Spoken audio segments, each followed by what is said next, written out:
74,000 years ago, there were no cities, no permanent settlements, and no stored food. Early humans lived in small, scattered bands, wandering across the landscapes of Africa and Asia. Survival was a daily calculation. Without agriculture, every calorie had to be found or hunted in the immediate environment. If the local ecosystem failed, the people living within it had no backup. Then, the mountain of Toba in Sumatra exploded. The blast was so violent it left behind a crater lake 100 kilometers long and 30 kilometers wide, a permanent scar visible from space. To understand the scale, compare it to the 1980 eruption of Mount St. Helens. That event released 1 cubic kilometer of ash. Toba released 2,800 cubic kilometers. The force of the explosion punched ash directly into the stratosphere. At those altitudes, the particles were trapped far above the reach of rain clouds, meaning the ash had no way to wash back down to the surface. High-altitude winds carried the debris around the globe in a matter of weeks. The sun was blocked by a gray shroud that covered every continent simultaneously.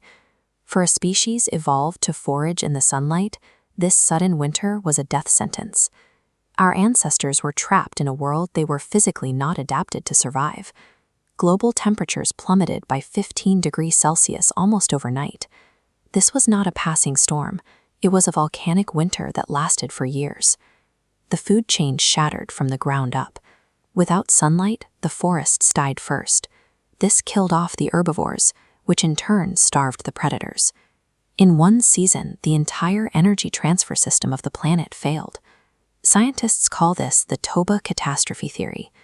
By analyzing the DNA of people living today, geneticists can look back into our history to see exactly how many humans were alive at any given time. This graph shows our genetic diversity. Right at the time of the eruption, the stream of human data points narrowed into a microscopic channel. Our genetic variety almost completely disappeared. Based on this evidence, researchers estimate that the global human population collapsed to roughly 3,000 breeding individuals.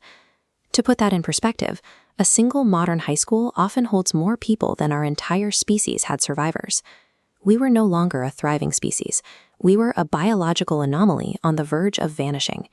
At that scale, one more bad season would have ended the human story. This now raises a massive scientific mystery. If the inland forests were dead and the animals were gone, where did those 3,000 survivors find enough to eat? The answer lies in the difference between land and sea. Life on land requires sunlight for photosynthesis, but the deep ocean food web is built on marine chemistry.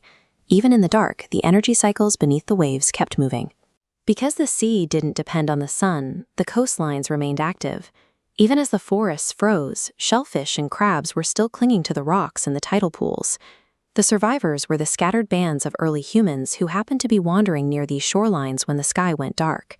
Their survival was an accident of geography. They didn't live because they were the strongest or the smartest. They lived because they were standing next to the only ecosystem the volcanic winter couldn't kill. These small groups huddled on the shorelines, eating shellfish in the dark and keeping their children alive for years, until finally the thick ash began to thin, and a single beam of sunlight pierced through the atmosphere. As the planet thawed, the forests returned.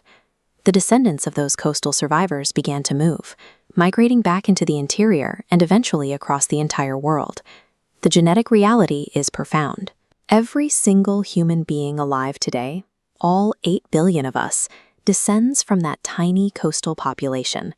Every civilization ever built, every language ever spoken, and every song ever written traces back to those few thousand people who held on in the dark. It shows just how fragile we are. If Toba had erupted with slightly more force, or if our ancestors had been standing just 10 miles further inland, none of us would be here today.